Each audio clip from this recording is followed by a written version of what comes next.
say. Congratulations, Governor. Pengine tu nitanje neno moja niseme kulikuwa hapo zamani the founding fathers, mmoja wao akiwa Jackson Angaini kutoka huko Meru na mwingine wakiwa mzee Jomo Kenyatta. Sasa one time Jackson Angaini alienda huko kwa mzee Kenyatta akamuuliza, what can we do so that the people from Meru can be able to see the people in Nyeri? Tunawezaje kubomoa hii mlima ndio tuwe tukionana watu wa upande huu na wale wa upande mwingine? Being a wise man alisema hatutabomoa mlima, lakini tupeleke watoto shule. Watoto wakisoma tumebomoa mlima. Na tukiangalia tunaona kama watu wa upande huu sasa wanaonana na watu wa upande ule mwingine.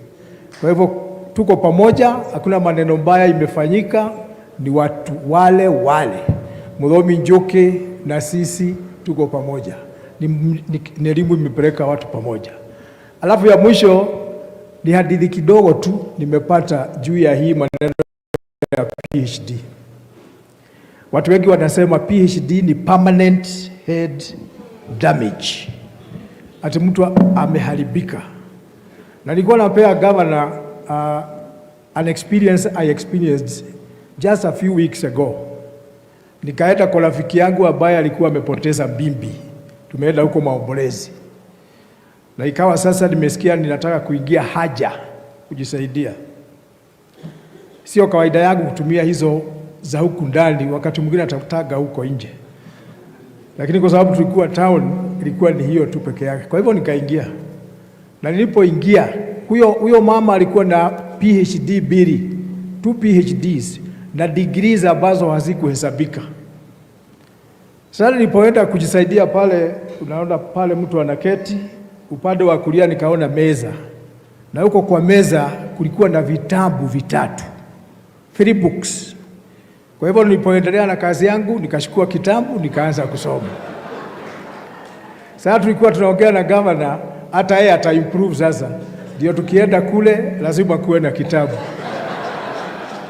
Congratulations governor. Naongea na MC pale na wauliza, kama hamtaenda shule na governor atume mtu wa PhD mje mvet, how will you be able to vet these people? Tumekubaliana 1 or 2 of them must go and get a PhD. Ndio ikifika wakati wa vetting tuna incorporate huyo, hata kama hayuko kwa hiyo committee tunamlete kule anasimamia, sababu you feel it's not right for you to be vetting a PhD holder ukiwa huko bali sana. Thank you so much. God bless you. Thank you very much. Asante sana mheshimiwa. Mimi nataka tu niseme mambo mawili matatu yanayohusiana na shahada hii ambao nimepata. Mwanzo ni washukuru nyote kwa kuja kushangilia Mungu pamoja nami. Namshukuru askofu na kanisa letu kwa sababu ya kupatikana tuweze kuja siku ya leo. Ndipo tukasema shukrani zote ni za Mungu. Kusoma miaka 4, matatizo mengi, kazi nyingi, uchaguzi 2022, na mwishowe Mungu akatusaidia tukaweza kuwa na ushindi, ni jambo la kumshukuru Mungu.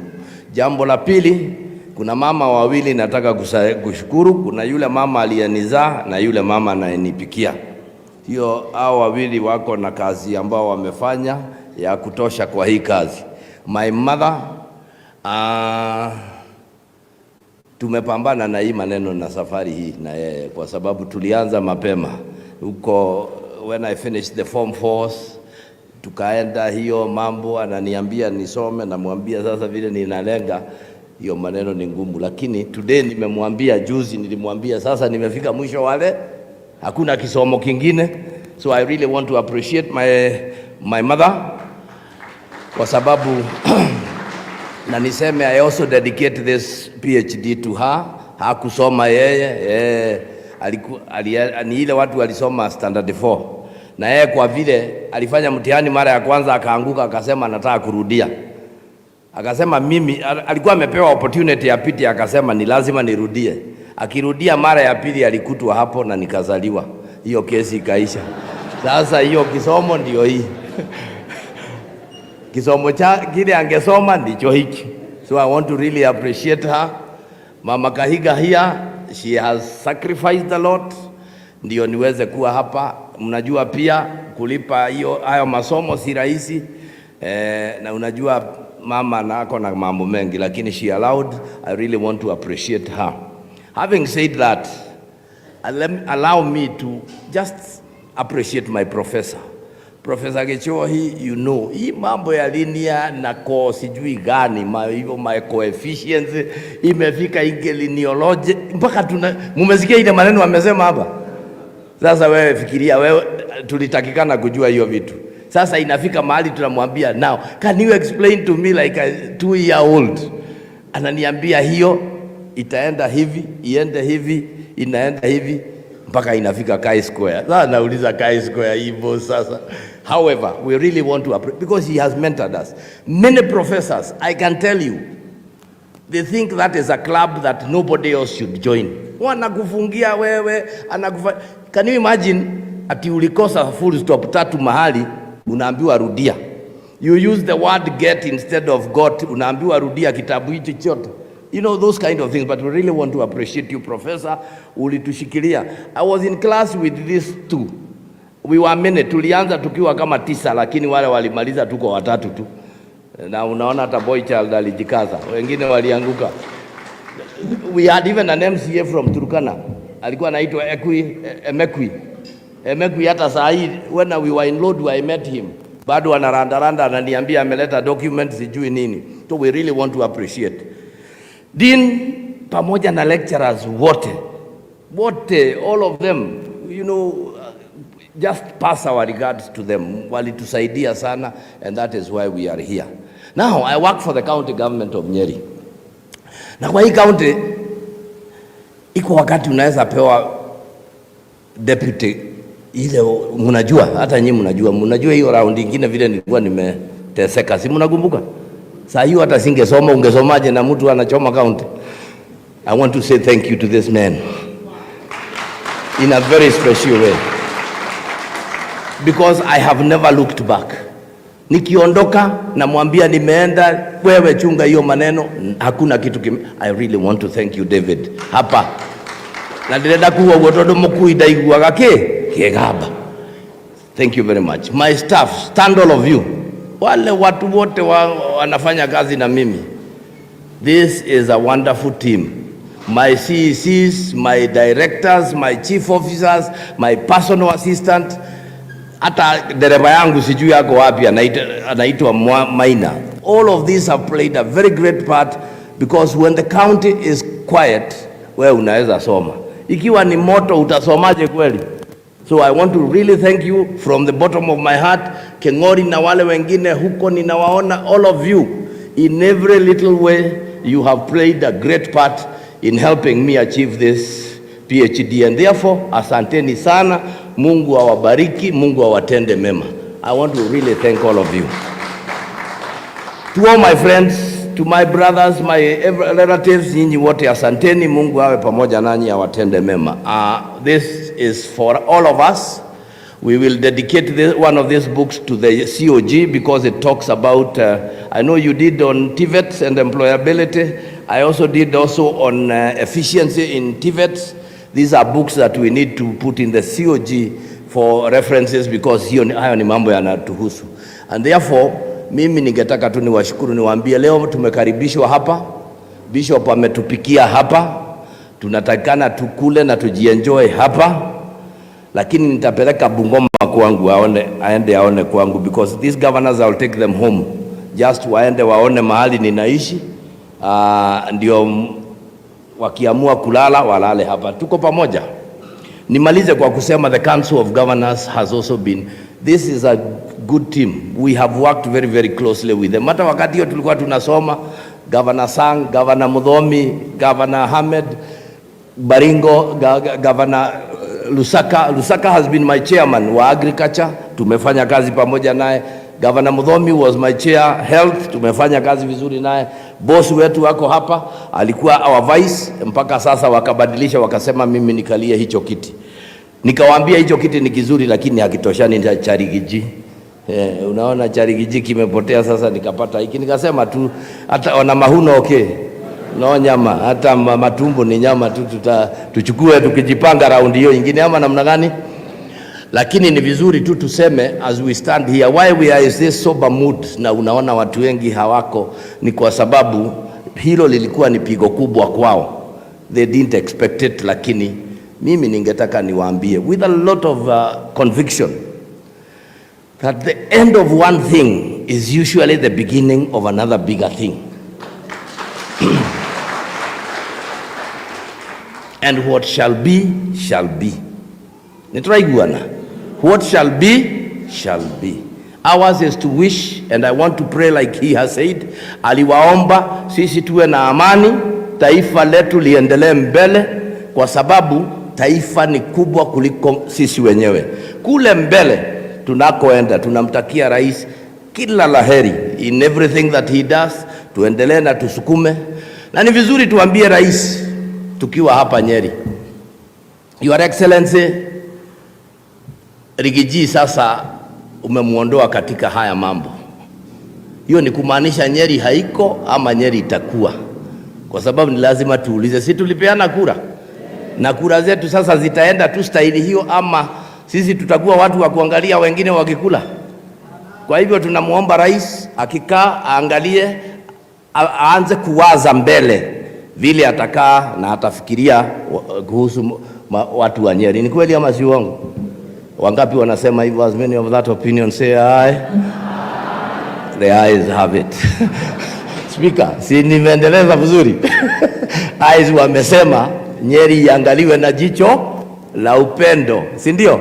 Kwa sababu yale yametendeka hayo, lakini Nyeri should not be out of the map of the government of Kenya. Ama mnaonaje nyinyi? Sisi tulikuwa huko, si bado tuko na miaka mitatu? Hiyo ni mali yetu, sisi ndio tulipiga kura, si tukajenga serikali. Sasa tunataka tuulize, si ni kweli hata sisi tuangaliwe? Bas mdhomi, ukienda mkikutana na naibu rais mwambie sisi tuko, hatuna fujo na yeye. We are okay with that. Having said that, mabibi na mabwana, sasa nataka niwaletee magavana. Na George, nimekuona. How are you my brother? Ninataka niwaletee magavana wale wamefika, wawasalimie, na ni vizuri niwaambie, when we are at the Council of Governors haikai kama bunge. Sisi hatuendi huko kugawanya ati sijui sisi ni ya wapi, sisi ni ya nini, sisi ni ya rangi gani. Kwa sababu shida zile ziko Wajia. Kama sasa mlisikia jana nikisema ama juzi, we are old almost 63, I think 69, the chairman atasema ni ngapi, almost 69 billion. Hizo ni za Wajia, ni za Nandi, ni za Bungoma, ni za Nyeri, ni za kila mahali.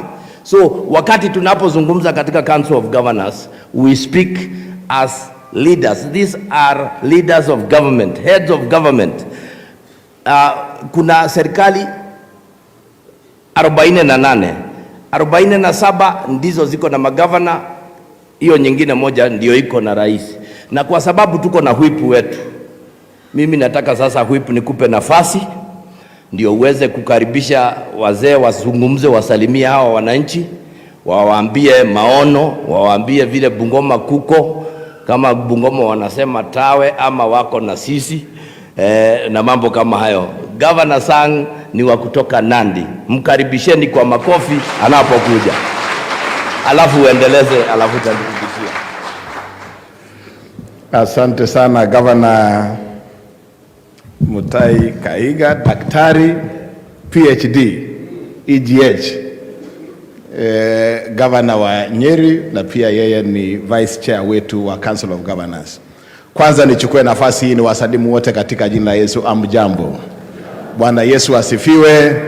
Hebu tusalimiane kwa hewa. Bwana Yesu asifiwe. Sisi tumekuja hapa kwa mapenzi mengi kwa ndugu yetu Daktari Kahiga. I don't think that we have had this kind of an occasion where 3, 4, 5 governors visit a specific one governor just to be part and parcel of their progress in personal life. This has not happened, but it has happened here today because of the love that we have for Daktari Kahiga. This man, huyu mungwana huyu, tunampenda. Na Ahmed atakuja kusema, ile wakati tulikuwa tunachagua chairman wa Council of Governors, huyu mungwana alileta shida sana. Kama angekuwa amepata PhD wakati hiyo, angeleta shida zaidi. So ni mzuri ni mzuri graduation yake ya PhD ilikuja nyuma kidogo, ndio tukafanya balancing mpaka maneno ikaingia. We want to say in a very special way, each of these governors have come in our capacities as, you know, huyu wa Baringo ni chairman, anasimamia security katika counties 47 akiwa chairman wetu ya security committee. Bwana Governor Cheboi Mudhomi Njuki, yeye ndio chairman wetu wa health na amekuja hapa kibinafsi na pia kama chairman wa health. Pia huyu wa Bungoma speaker emeritus, yeye ndio chairman wetu wa agriculture na amekuja hapa in his personal capacity, lakini pia amekuja kama chairman. Na unajua huyu deputy vice chair, yeye ndio chairman ya all the chairpersons. Kwa liaison yeye ndiye anasimamia, so he is the chairman of all our chairmen katika county yetu, katika Council of Governors, yeye ndio chairman wetu. So we have come here, and of course CPA Abdullahi, yeye kama chairman wetu.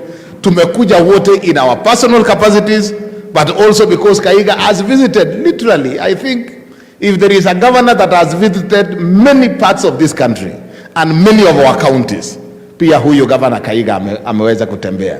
So we are here to celebrate your PhD, but more importantly for us also as Council of Governors, we are here to celebrate you as the new Vice Chairman of the Council of Governors. Election ya Council of Governors inafanywa kwa style tofauti. Hakuna kura ya kupigwa, ni kama ile ya Pope. You know, when the Pope of the Catholic Church globally is being looked for, you wait, inaweza kuwa 1 week, hata ikuwe 2 weeks, mpaka white smoke itoke. Election katika Council of Governors inafanywa style hiyo hiyo.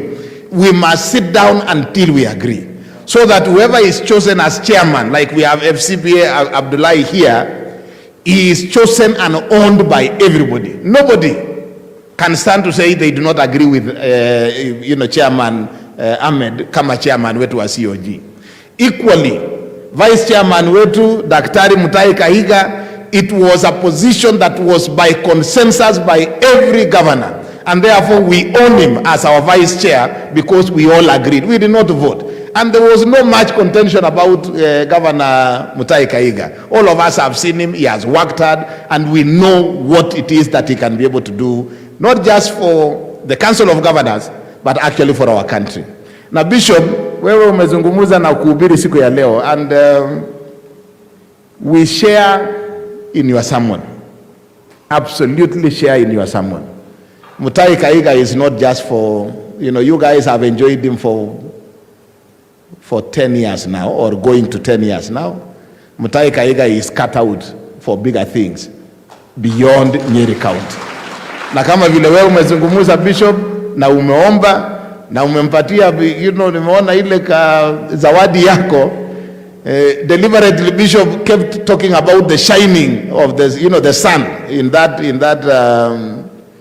that picture that you gave. Lakini pia tumeona iko vitu mingi hapo ndani, pamoja na kamulima iko hapo.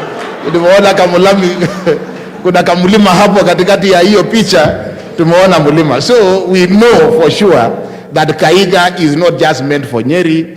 This is material for bigger things for this country, which he is already doing. But I am sure and we trust God that he will continue to do much better than that. So mimi nataka kuchukua nafasi kuwakaribisha magavana wenzetu waweze kutusalimia, na nitaanzia Governor Cheboi. Governor Cheboi huyu, and it is that time that everybody speaks about what has been done to them. Msikia Kahiga amesifu profesa wake.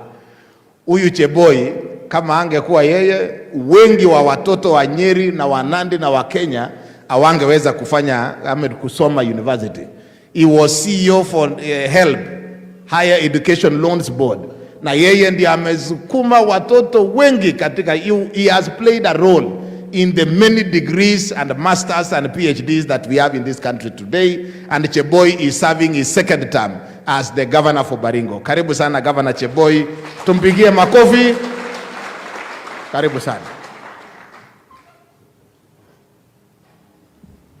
Asante sana wipi wetu.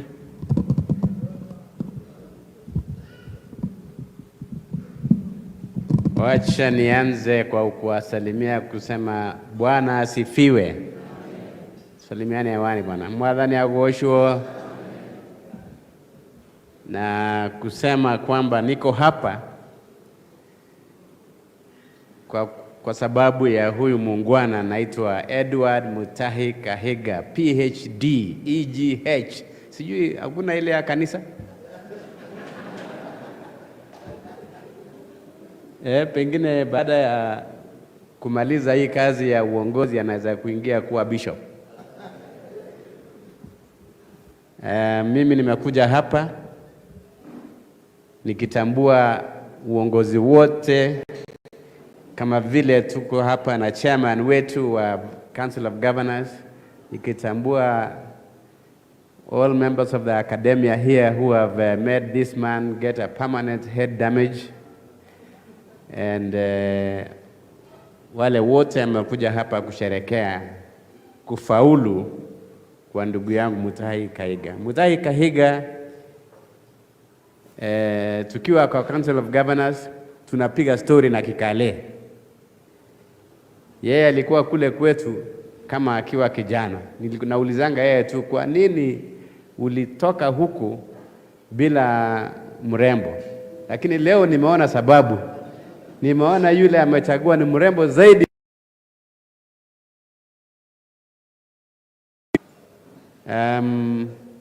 I just want to say congratulations my brother.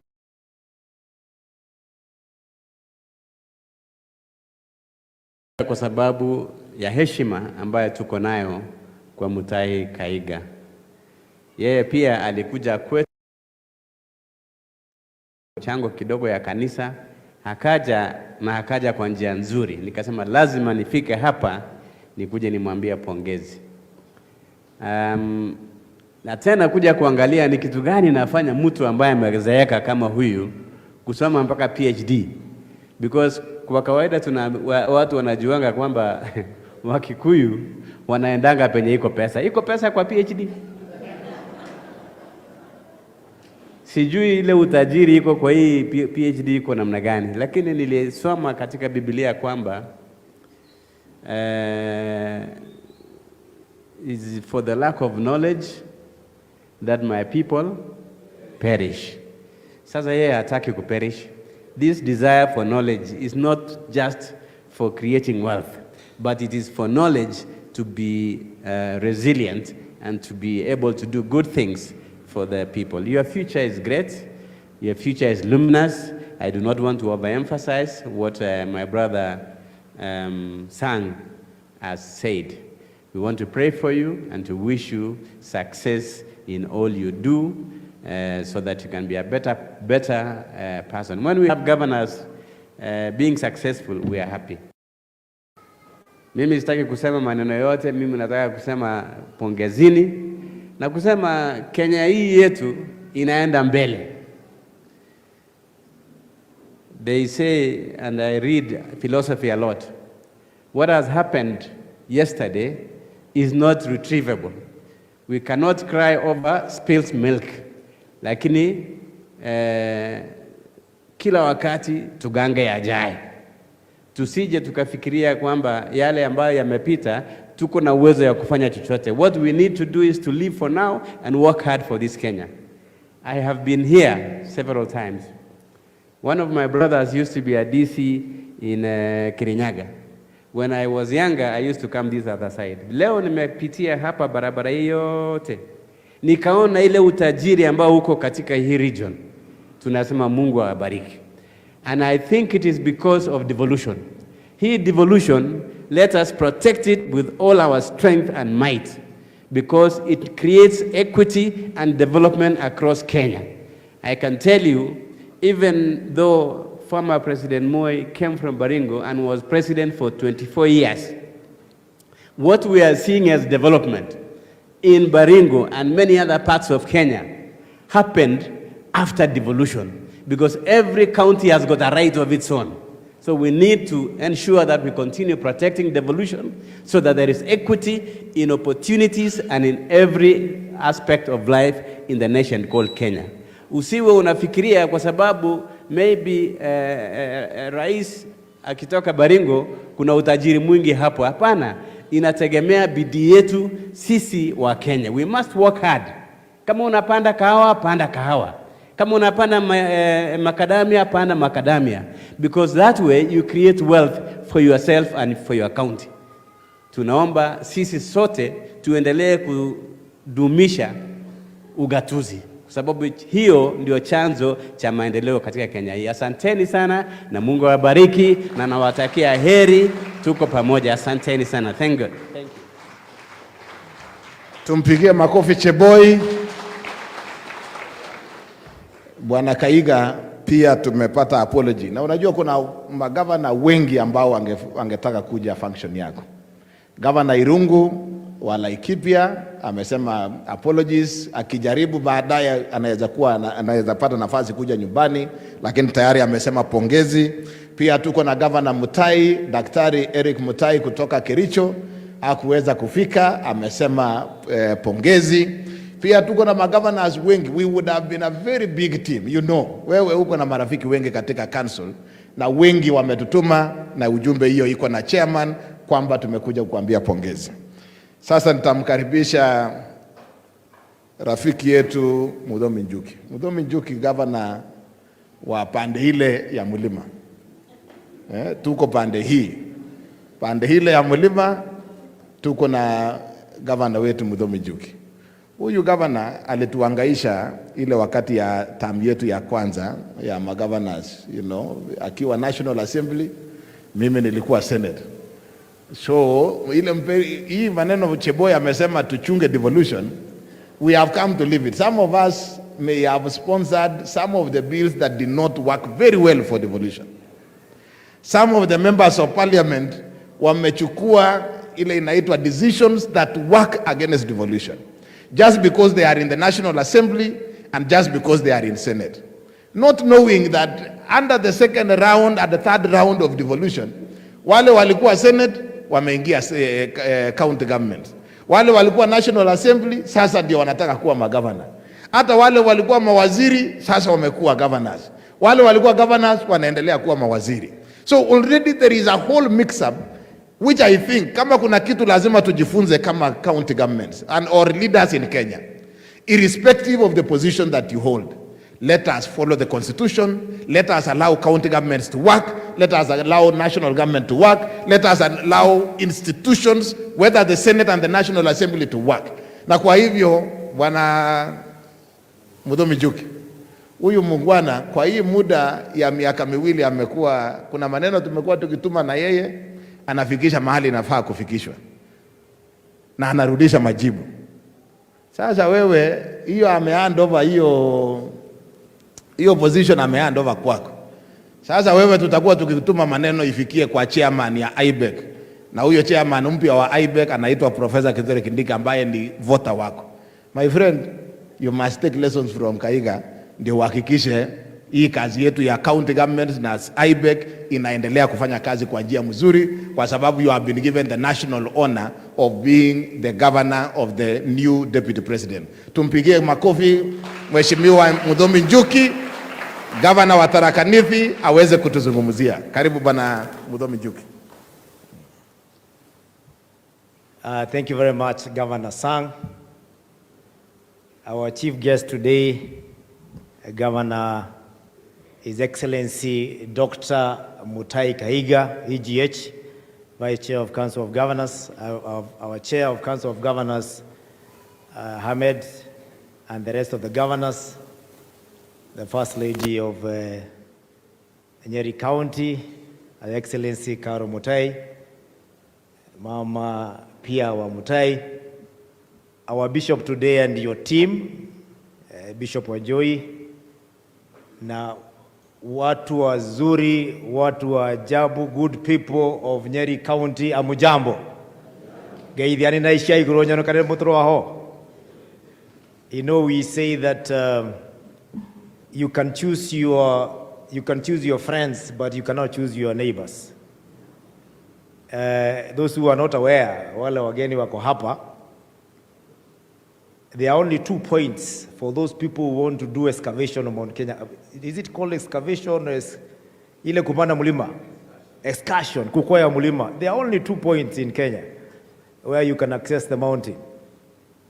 You can either go through Narumoro, and when you go through Narumoro, you have to get to the peak in one day because it's very steep, and you must be very strong and somebody who is very prepared. The other point, you can do excursion on Mount Kenya. Narumoro is in Nyeri County. The other point you can do excursion on Mount Kenya is in Tharaka Nithi County. It's called Chogoria route. Hiyo unachukua siku 2 kwa sababu ni mrefu, lakini it is not very steep. In other words, if you are not aware, the people of Nyeri are immediate, intimate neighbors of Tharaka Nithi County. Ile kitu iko hapo katikati peke yake, na wale wajui ni wale wajakwea mlima, ni ile peak tu peke yake. Ukifika pale Batian ama na peak uangalie chini, pande ile ni Tharaka Nithi, pande ingine ni Nyeri. So it is good when you're blessed not just with a neighbor, but a neighbor who is also your friend, because you don't choose your neighbors. Unaweza pata kuna jirani ambaye kuku yako ikitoka na kufukuza.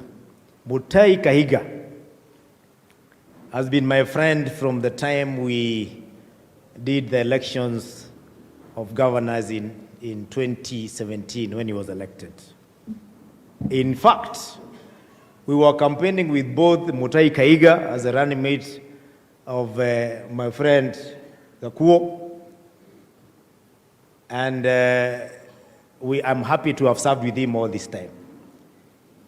There are only 3 governors in my life, in the years I've served as governor, who have eaten ugali in my house without a ceremony like this one, where somebody just woke up and says, I am going to visit this guy, tukule ugali na tuongee. This is one of them. And it was many years, even before he dreamt of being the governor of a deputy president. Kwa hivyo urafiki yetu ni ya zamani. Na Mutahi, hii urafiki haiwezi tenganishwa na PhD.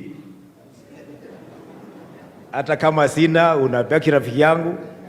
Hii urafiki yetu haiwezi tenganishwa na mambo ya appointment ya deputy president.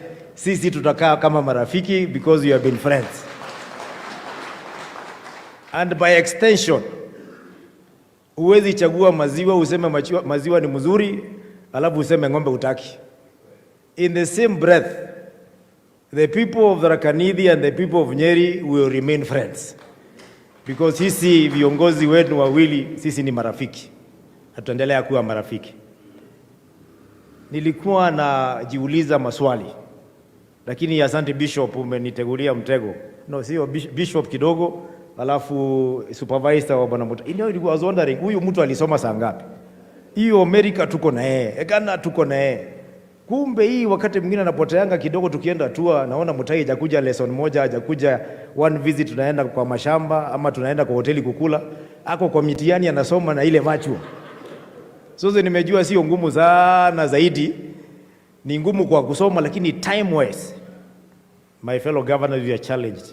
You don't really have to be in a physical class for you to learn. Unaweza soma ukiwa kwa ndege, mbora uko na internet na udedicate time yako.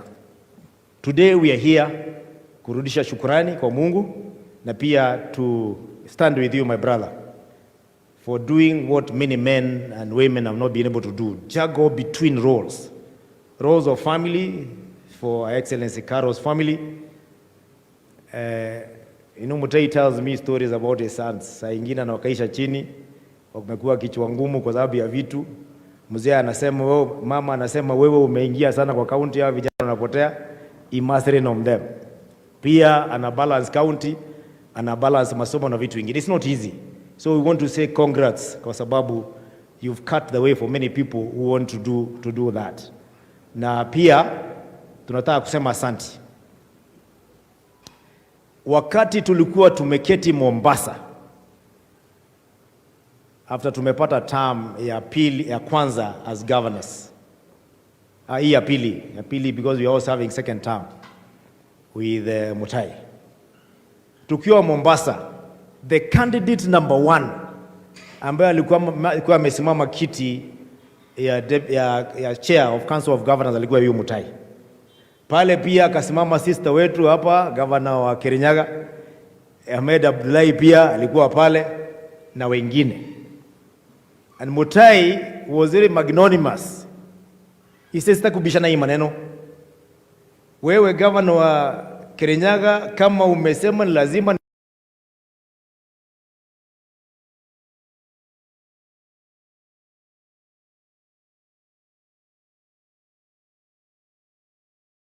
negotiate on that seat, hiyo kiti itakuwa yangu. Lakini hatukuwa tunajua kwamba hiyo pia itatumika tukifika hii pahali tunaenda. This time when we sat, because we don't do elections, na ni vizuri tuambiane ukweli. Unaweza ngangana pia na uchaguliwe, lakini utaongoza watu ambao wako divided. Rafiki ya Mutahi wa hapa kwa hapa, hata wakiwa huko abroad wanakuanga na yeye.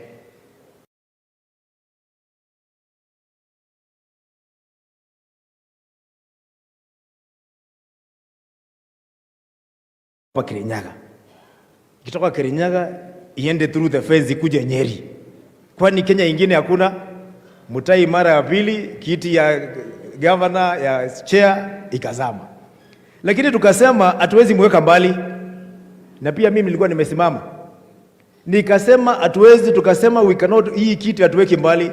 Tunataka Mutahi akae hapa kwa deputy ama vice chair asaidie Ahmed, kwa sababu Ahmed akitoka, kama Mutahi bado watakuwa hapa kwa hizi Council of Governors, kwa sababu bila na behave naona kama kuna vitu vingine anataka.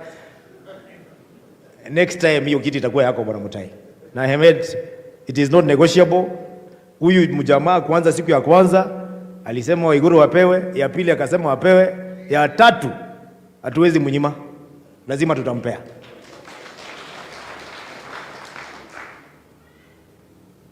We are happy that you are able to lead a county that is a good example. Bwana Mutahi, when he served as a chair of the committee that serves the human resource, ndio wakati ulikuwa na strike ya madaktari. We used to go for meetings with him.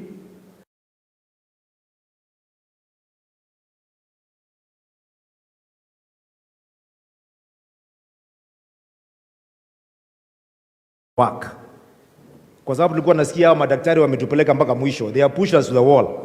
Sasa ingine tunafika pale tunasema wacha ikae, wakwende pale wanataka kukaa. Mutahi anatuita anawaambia hapana. Wakinyang'anywa huwa waongeleshwe namna hiyo. Just smile at them, talk to them, let's sing a song. Sasa hizo ni usiku, saa 6 usiku KICC. And I want to tell you the people of Nyeri, it was not for Mutahi. Madaktari wale walikuwa wamegoma, hawangerudi kazi. Sio waziri aliwaweza, sio chair, alikuwa huyo mungwana kwa sababu ya his skills. And that's why we saying, Bwana Mutahi, Kenya needs you. Kenya needs you. Your people of Nyeri, you are serving them very well, but you are not cut out just for Nyeri. Like Sang is saying, and my friend Cheboy has said, you are not cut out for Nyeri. You are cut for bigger things. And continue being strategic. You never know. The gap that is in you feeling right now in Nyeri, it may not be vacant for a long time. You never know. Mungu ni mwingine, akulangi ugali, unaweza jipata huko pale. Ama mnasemaje watu wa Nyeri? Mnasema aje? Nataka kumalizia hapo nikisema hivi. My good friends, the people of Nyeri, we are blessed with the area where we reside as the people of this region. Lakini, it is important to know that we belong to the bigger Kenya and we must show leadership. Saa hii tuko hapa, Kenya mzima inaangalia sisi. Kenya mzima inataka kujua kwamba kuangalia kwamba kama kutakuwa na vita, whether it is cold war or physical war between the east and the west. Tusidanganyane. Kenya is watching. Coast is watching, Western is watching, Nyanza is watching, Northeastern is watching. Huyu Mehmed anakaa hapa na smile tu. He's going to see whether he's going to be interrupted. And I'm happy. Bishop uliomba na ukasema Kenya will stand. There will be no war. There will be no chaos in Kenya. And because Kenya is watching, and it's watching the people of the east and the west, this mountain has never divided us. It is just a feature where I've told you tunaonananga siku na mchana. Let us not have a divided region because of politics. The farmer in Chogoria for majani suffers the same fate with the farmer who is here in a place called Madera and in a place called Odhaya. Same problem. Kama kuna shida ya bonus, pia iko shida ya bonus Kericho, iko shida ya bonus pande ile ingine. The coffee, it is the same. Kama tuko na shida ya kahawa, ni shida moja ambaye pia ina affect wale wengine. Let us look at the things that unite us more than those that divide us. And that will make us be a better example to the rest of the Kenya, because we have been there. And we shall still be there huko mbele. Mimi maombi yangu na Bwana Mutahi na kusi, I know you have a voice in this region. Let us never come to a point where Muthomi Njuki cannot visit Nyeri and Mutahi Kahiga cannot visit Tharaka-Nithi because of small things that can be handled even in the presence of God. Na kwa hiyo mengi, ningependa kusema watu wa Nyeri, asanteni sana, Mungu mbariki, mnaendelea kuwa marafiki yetu hapa saa hii na huko mbele. Asanteni. Tumpigie Muthomi Njuki makofi. Thank you, Muthomi. I mean, listening to you and listening to Kahiga and knowing Professor Kithure Kindiki, the Deputy President, and knowing Rigathi Gachagua, I am sure that, as you rightly put, the region will remain united, and it is part and parcel of Kenya, and we have no doubt that you as leaders in this region will provide leadership to ensure that we are part and parcel of a united Kenya that progresses and ensures that we address the issues ya wananchi wetu. Next online ni rafiki mkubwa, and I think other than Kahiga, who has traveled across the country as governor, would be this man. The governor is Excellency Emeritus, Speaker Emeritus Kenneth Magelo Lusaka.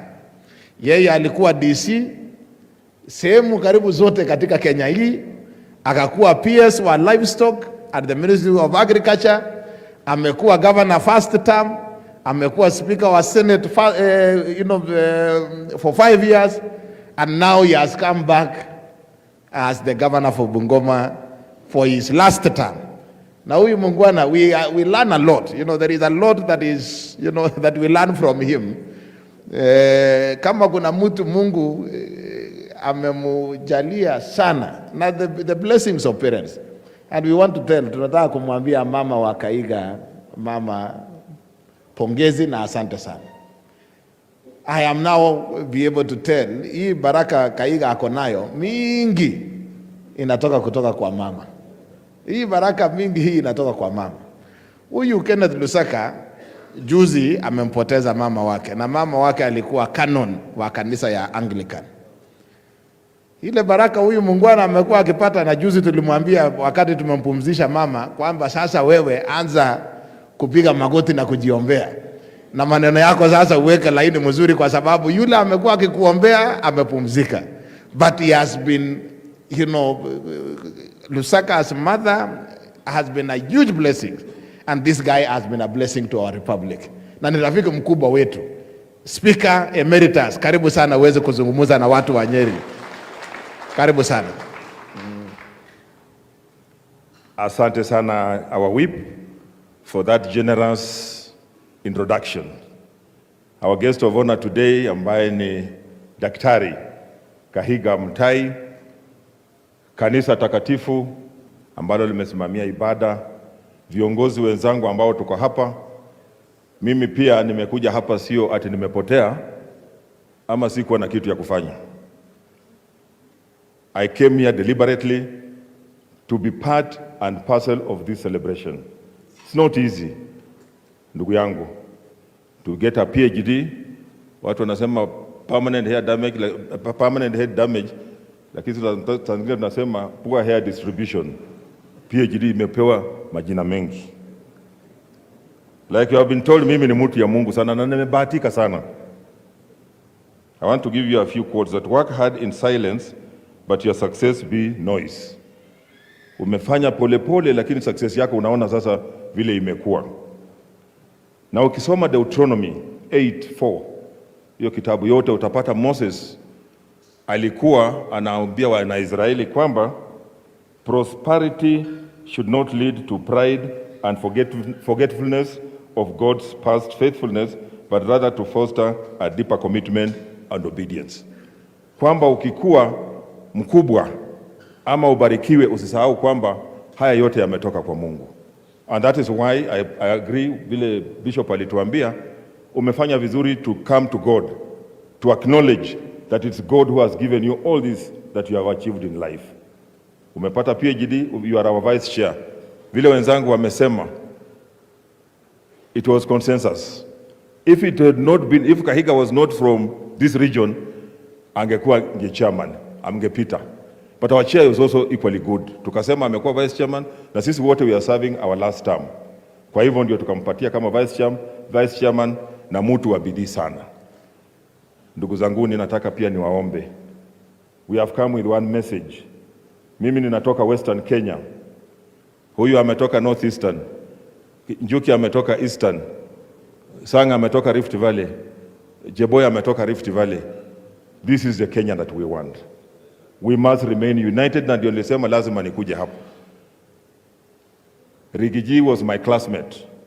Tuliandikwa siku moja tukafanya kazi kama madios na tumekuwa marafiki for over 30 years. But whatever has happened. Najua captain mwenyewe ndiye ana rearrange timu yake. Let us remain united. Kwetu tunasema ukipoteza mtoto, you don't spend a lot of time mourning. Kama unakuwa na bidii, unarudi tena kutafuta mwingine. Tunaelewa? You go back and try to get another baby. But the message that I want to give, kama kanzo, vile mumeambiwa, sisi tunakaa kama kitu kimoja. We remain united. From Bungoma, paka Wajia, paka Mombasa na kila mahali. That is the way we want our Kenya to be. And I know that the president will still remember all parts of Kenya, vile alisema jana. What my friend Kahiga was saying. That every part of this country requires what they deserve, what they get. Lazima upate haki yako. Na najua mtapata haki yenu. Sasa sisi tumekuja tu kujiunga na nyinyi. Na mimi vile mmeambiwa nimebarikiwa. Nilikuwa DC hapa Murang'a. This was our headquarter. I used to come here, tukikuja, tukisherekea, tukikuwa marafiki, and we shall continue being friends. Kahiga, shikilia Mungu. Mimi kama ingekuwa Mungu, I would not be, I've been blessed. Vile mmeambiwa, very few people have my CV. Nilianza kama DO3 huko chini, nikapanda paka PS, nikakuwa speaker. Mimi hii mambo ya impeachment nilisimamia. Ni kazi ngumu. Nilisimamia nikiwa speaker. That time wali impeach governors wawili. Yule wa Kiambu na yule wa Nairobi. Sasa ngine unahitaji neema ya Mungu kufanya hiyo kazi. When I finished hiyo kazi ya speaker, Bishop, nilienda kwa magoti nikaambia Mungu asante. Because I was also a candidate for impeachment. I was a candidate for impeachment. Na nikaambia Mungu asante, umenisaidia nimetoka bila lawama. That is why mimi hata mkiwa na mchango ya kanisa mniite nitakuja. Because I know what it means kusimama na Mungu. Kwa sababu Mungu atakupitishia mahali pagumu and you will succeed. That's why vile tumeombewa hapa tutajua tutafaulu. Na tutarudi hapa kuja kufanya kazi mingi. Kahiga, we just came because you are also a good man. Kama ungekuwa mtu mzuri tungepata excuses. Tuseme mimi niko Bungoma, niko na matanga leo, ni siku ya matanga huko kwetu. Tuende matanga, but you can see I am here because you are a good man and a good friend, and to associate with this success. Sitaki kusema mambo mengi, nataka niachie hapo, mbaki na baraka za Mungu. Tutarudi tena kutembeleana, pia mkikuja mnakaribishwa kule kwetu Bungoma ama Western, tuweze kukula ingoho na busuma. Asanteni sana. Makofi ingine kwa Governor Ken Lusaka. Na kwa sababu sasa ni karibu nitamkaribisha chairman, yangu itakuwa tu mawili. Kwanza ni kusema sisi kama nchi tumebarikiwa kuwa na nchi nzuri, na hii region ya Central Kenya all the way to northeastern but largely Central Kenya mumechukua nafasi kubwa katika historia na development ya nchi ya Kenya. This region, and particularly Nyeri, you have given us leaders in the past.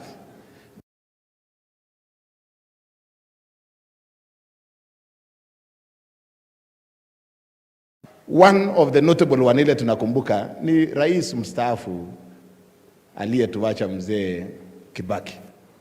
The tarmac road I used to do 5 hours kutoka Nairobi mpaka nyumbani Kapsabet, alafu tunatumia 7 hours kutoka Kapsabet mpaka nyumbani where my home is, which is about 45 kilometers, kwa sababu barabara ilikuwa mbaya.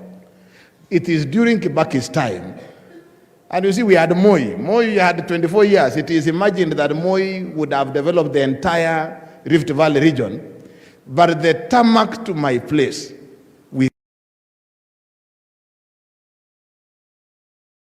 to Kapsabet, and you use from Kapsabet to my home, a place that we used to do 7 hours. That road was done by from Nyeri. A man who had gone through difficulties. Nobody, at a certain time, nobody imagined that Kibaki would have done the amount of development and impact in our country that he did when he served as president of Kenya. So we owe it to this region. You have given us leaders before. Na hata huyu Kindiki ambaye amepewa kama deputy president. I was, as a student of law, alikuwa mwalimu wangu university. And I worked with him in the first Senate, tukiwa na yeye katika Senate, baadaye nikaenda county government. When I was in the county government, I have interacted. Kahiga knows, if there is a person who has hosted Rigathi Gachagua in his village, amelala kwangu mara mbili. Rigathi Gachagua has slept in my home 2 times. One akiwa deputy president na wakati ingine akiwa mjumbe wa Madhira. Huyu Professor Kindiki amekuwa mwalimu wangu wa university. We have worked with him. We want to ask you as a region, ile imesemekana na Mudomi, that Kenya is looking up to you to show us leadership. That whatever has happened, we now need to forge together, put our minds and energies together, and continue supporting the leadership of Kenya as they transform for the better of our people. Ile kitu tunaongea na Kahiga huyu siku hizi sio maneno ya siasa, tunasema hii bei ya majani chai tutafanya nini? Hii bei ya maziwa tutabadilisha namna gani? Hii bei ya kahawa tutabadilisha namna gani? We now want to ask all leaders, let us focus on the transformation of Kenya. We have only 3 years to go to the next election. Na hii election ambayo inakuja, tutaleta report card ya kuja kuambia raia, we promised X, Y and Z, we have achieved X, Y and Z. I think it is time to put aside the politics. Let us work jointly towards transformation of Kenya, na tuhakikisha ya kwamba that we do not leave any region and any part of our country behind as we develop and push together. Huyu muungwana wetu chairman wa COG, he comes from Wajir, one of the regions that for many years was forgotten. We made a conscious decision that as a council of governors, we will ensure that we are part and parcel of a united Kenya. Na transformation haitakuwa tu kwamba natakia maneno mazuri kule Nandi. That which I want in Nandi County, I want the same to be done in Wajir County, because the people in Wajir and the people in Nandi and the people in Nyeri deserve development because they are part and parcel of Kenya. Kenya cannot be complete without Wajir. Kenya cannot be complete without Kisii. Kenya cannot be complete without Nyeri. We need each and every part of Kenya to be united so that tuweka efforts yetu mbele na tufanye kazi kwa pamoja. And we have made it our business as Council of Governors that we will unite this country together. Tukiongozwa na huyu governor wenyu akiwa vice chairman, tukiongozwa akiwa chairman wetu, we will work around the clock. And I am sure in the next 1 year or 2 years, this country for a prosperous nation, because Kenya deserves the best and we are going to work together. Kwa heshima kubwa, wacha sasa nimkaribishe rafiki yetu. Huyu Ahmed amekuwa muungwana. Ile wakati Anne Waiguru tukamwambia ndugu yetu tukae tupange namna hii, wacha tumpatie mama. He accepted and he became the vice chair. And for 2 years, he served under Waiguru and supported, and we all worked together. Saa hizi tulipokaa chini tukaona, tukasema Kahiga, wewe support yeye, wacha yeye atuongoze, because he has already been ahead of us. We want to tell you, Ahmed, we did not give you because you come from the region of the north. We gave you because you are an equally capable professional. And we know that the contribution you are going to make in this country will count for something. And looking at the pair of you and Kahiga, we have no doubt. Now, where sasa patia notes, I suspect he is a PhD student. Huyu. So, ile ndio hiyo anaingia maneno ya PhD. Magelo pamoja na Mudhomi Juki tumesoma maneno yako. I think you are an inspiration to us. Kama itakuwa Kemu, I think in another, not so long, we want to invite you as chief guest also, as we will be celebrating our academic progress as leaders, because you have shown the way. Kwa heshima kubwa, wacha sasa nimkaribishe chairman wetu wa Council of Governors, ambaye yeye ni governor kutoka kule Wajir. And the chairman, we want to thank you. Huyu muungwana ni Muislamu na amekuja mpaka kanisani. That level of respect and honor, I am not sure angekuja kanisa kama ingekuwa yangu. I am not sure angeenda ya Mudhomi Juki. I am sure he also came here because of the huge respect that he has for Kahiga. Karibu sana chairman, uweze kuzungumza kwa niaba yetu. Karibu sana. Thank you very much. Thank you, Whip. Hamjambo. Good afternoon. Nasema Muriega. Nice. Very good. Excellency Mwalimu Dr. Mutahi Kahiga na family wake, naona mama ako huko na yule mama mwingine anamchunga ako hapa, the clergy, Excellency governors, all the PhDs that I see there. Too many PhDs in one space. Invited guests, hamjambo. Mimi niko hapa kusherekea na rafiki wangu Mwalimu Dr. Mutahi Kahiga. Mwalimu, being my vice chair aside, mimi na yeye na wale tuko hapa, we've been many places together. Kuna mahali mengi tumekuwa pamoja, tukaongea mambo mengi. And I'm glad to be here. So, for you, congratulations. It is not easy being of your age, being as busy as you are, the schedule that you have, a very brutal schedule as governor, and all the things that we expect you to be doing also at the council, and still creating time to study, pass exams, do your coursework, do your research. And professors, we're usually reminded how frustrating it is to do research in Kenya. So it's no mean feat, Your Excellency, and that you chose this setting to also celebrate it. tells a lot. Ya kwamba uliamua, you'll celebrate it kwa kuomba.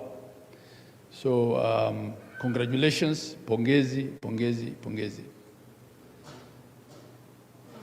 And this also comes at a time when we just elected you as our vice chair.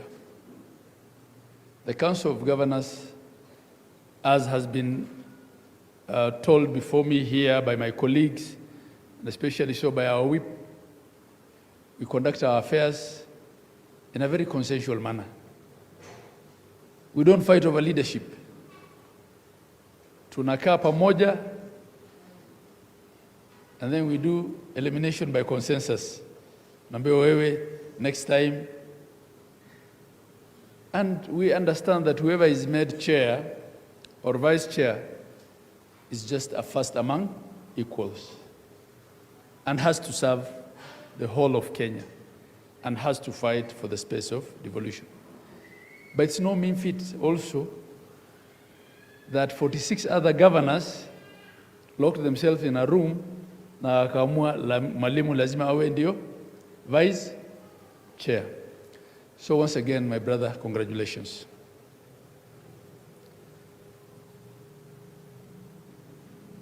I have worked before with people from Nyeri. By the way, I served with Governor the late Gachagua in the first term. Mimi ni one of those returnee governors. Tunaitwa returnees. Mimi na Cheboi hapa na Emeritus Speaker Governor Bungoma. We were in the first council. And he was our chair for agriculture then. And I served as the chair of the finance committee when Isaac Ruto was our chair. The second governor of Nyeri, Dr. Wahome Kaguru, taught me twice. He taught me in the University of Nairobi when I was doing my undergrad, and he also taught me when I was doing my MBA at Strathmore. And a very good teacher. And his wife, Catherine, we'd worked together for 10 years when she was human resource manager at Deloitte. And I'm an accountant by profession and an auditor. So I worked for Deloitte for 10 years of my life, and she was my HR manager. And I know now, has she already gone? She is to proceed to London. So I have some connections to Nyeri also here. And Mwalimu here served with him in the council. I don't want to talk about the politics of things with respect to mambo ya mountain. Hayo yameongelewa na ndugu yetu. Lakini hapa tuko kanisani, sio? Sisi Waislamu, we believe in predestination. And I'm sure, because I know a lot of things are very similar, hayo mambo yanapangwa na Mungu. Authority comes from God. Today he gives it to you. Tomorrow he takes it from you, he gives to the next person. Na sisi Kenya ngine tunaona hii si ni mlima tu. It has moved from mlima tu to mlima. Sisi tunangoja ita move kwa pande yetu siku gani? So, but having said that, let's leave it at that for now. You know, I'm sure it's God's plan and he has his ways of doing things. I don't want to be seen to be belaboring that one. Lakini, I am sure hii administration as it goes forward, vile alisema daktari, watakumbuka ya kwamba Nyeri was also part and parcel of this government. We are all part and parcel of this government. I schooled in Nairobi. Let me tell you,